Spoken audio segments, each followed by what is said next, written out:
ಶ್ರೀ ಶಾರದಾ ಗುರುಭ್ಯೋ ನಮಃ.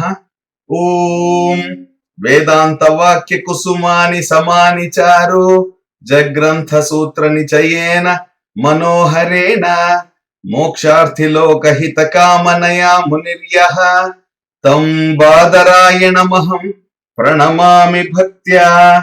ತಂ ಬಾದರಾಯಣಮಹಂ ಪ್ರಣಮಾಮಿ ಭಕ್ತ್ಯಾ. ತಂ ಬಾದರಾಯಣಮಹಂ ಪ್ರಣಮಾಮಿ ಭಕ್ತ್ಯಾ. ಇತಿ ಶ್ರೀ ವೇದವ್ಯಾಸ ಸ್ತುತಿಃ. ಸರ್ವರಿಗೂ ನಮಸ್ಕಾರ. ಶ್ರೀ ಸ್ಕಾಂದ ಮಹಾಪುರಾಣದ ಕಥೆಗಳ ಸಾಲಿನಲ್ಲಿ 376ನೆಯ ಭಾಗ.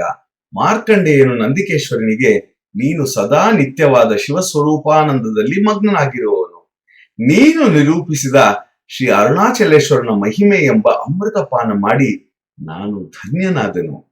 ಪಾಂಡ್ಯ ದೇಶದ ರಾಜನಾದ ವಜ್ರಾಂಗನು ಅರುಣಾಚಲೇಶ್ವರನಿಗೆ ಅಪರಾಧಿ ಎನಿಸಿ ಮತ್ತೆ ಅರುಣಾಚಲನ ಮೇಲಿನ ಭಕ್ತಿಯಿಂದಲೇ ಸಕಲೇಶ್ವರ್ಯನನ್ನು ಹೇಗೆ ಪಡೆದನು?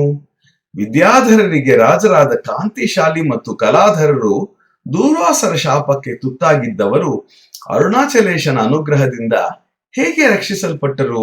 ಇದನ್ನು ತಿಳಿದುಕೊಳ್ಳುವ ಇಚ್ಛೆಯಾಗಿದೆ, ಕೃಪೆ ಮಾಡಿ ತಿಳಿಸಿಕೊಡು ಎಂದು ಪ್ರಾರ್ಥಿಸಿದರು. ನಂದಿಕೇಶ್ವರನು, ಮಾರ್ಕಂಡೇಯನೇ, ಈಶ್ವರನಲ್ಲಿ ನಿನಗೆ ಇಂತಹ ಸ್ಥಿರವಾದ ಭಕ್ತಿ ನೆಲೆಗೊಂಡಿರುವುದರಿಂದಲೇ ನಿನ್ನ ಚಿರಂಜೀವಿತ್ವಕ್ಕೆ ಸಾಫಲ್ಯ ಉಂಟಾಯಿತು. ಅರುಣಾಚಲೇಶನ ಮಹಿಮೆಯು ಲೋಕದಲ್ಲಿ ವಿಸ್ತಾರವಾಗುವುದಕ್ಕೆ ಕಾರಣವಾದ ವಜ್ರಾಂಗ ಮತ್ತು ವಿದ್ಯಾಧರೇಶ್ವರರ ಚರಿತ್ರೆಯನ್ನು ಹೇಳುತ್ತೇನೆ, ಕೇಳು. ಪೂರ್ವದಲ್ಲಿ ಪಾಂಡ್ಯ ದೇಶವನ್ನು ವಜ್ರಾಂಗನೆಂಬ ರಾಜನು ಆಳುತ್ತಿದ್ದನು. ವಸುಂಧರೆಯು ಅವನ ಆಳ್ವಿಕೆಯಲ್ಲಿ ಸಸ್ಯ ಫಲ ಸಮೃದ್ಧಿಯಿಂದ ಪ್ರಜೆಗಳು ಸಂಪತ್ ಸಮೃದ್ಧಿಯೊಂದಿಗೆ ಸುಖವಾಗಿದ್ದರು.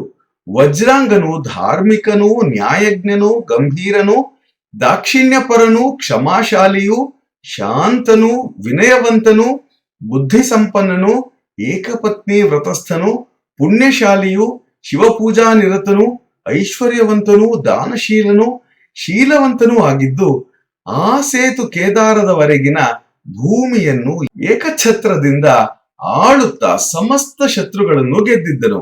ಒಂದು ಬಾರಿ ಮೃಗಯ ವ್ಯವಹಾರಕ್ಕಾಗಿ, ಅಂದರೆ ಬೇಟೆಗಾಗಿ, ಉತ್ತಮಾಶ್ವವನ್ನೇರಿ ಅರುಣಾಚಲದ ಸಮೀಪದ ಕಾಡಿನಲ್ಲಿ ಸಂಚರಿಸುತ್ತಾ ಓಡಿ ಹೋಗುತ್ತಿದ್ದ ಅತ್ಯಂತ ಸುವಾಸನಾವಿಷ್ಟವಾದ ಕಸ್ತೂರಿ ಮೃಗವನ್ನು ಕಂಡು ಅದರ ಹಿಂದೆಯೇ ತನ್ನ ಕುದುರೆಯನ್ನು ಓಡಿಸಿದನು.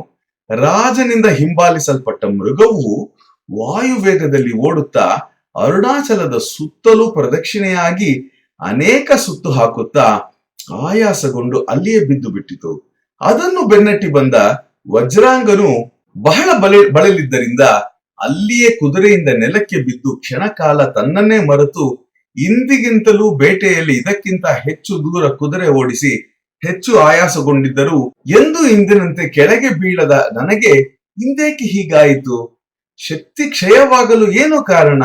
ಒಮ್ಮೆ ನಾನು ಬಿದ್ದರೂ ನನ್ನ ಹತ್ತಿರವೇ ನಿಂತು ಮೂಸಿ ನೋಡಿ ಎಚ್ಚರಗೊಳಿಸುತ್ತಿದ್ದ ಅಶ್ವವು ಕಾಣಿಸುತ್ತಿಲ್ಲ, ಅದೆಲ್ಲಿಗೆ ಹೋಯಿತು? ಹೀಗೆಂದು ಆಲೋಚಿಸುತ್ತಾ ಬುದ್ಧಿಗೆ ಏನೂ ತೋಚದೆ ಚಿಂತಿಸುತ್ತಿದ್ದನು.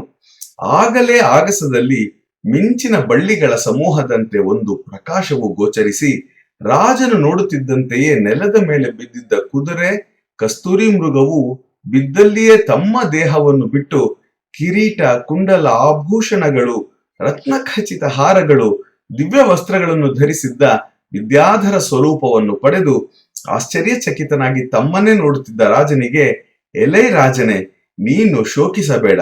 ಅರುಣಾಚಲೇಶ್ವರನ ಪ್ರಭಾವದಿಂದ ನಮ್ಮಿಬ್ಬರಿಗೂ ಈ ದಿವ್ಯ ರೂಪಗಳು ಪ್ರಾಪ್ತವಾಗಿವೆ ಹೀಗೆಂದು ಹೇಳಿದರು. ರಾಜನು ಅವರಿಬ್ಬರಿಗೂ ಕೈ ಮುಗಿದು, ನನ್ನಲ್ಲಿ ಪ್ರೀತಿ ಅಭಿಮಾನ ತೋರುತ್ತಿರುವ ನೀವಿಬ್ಬರು ಯಾರು ಹೀಗೆಂದು ಕೇಳಿದನು. ಬಂಧುಗಳೇ, ಇದರ ಮುಂದುವರಿದ ಭಾಗವನ್ನು ನಾಳೆ ಶ್ರವಣ ಮಾಡೋಣ. ಸಮಸ್ತ ಸನ್ಮಂಗಳಾನಿ ಭವಂತು. ಜೈ ಶ್ರೀರಾಮ್.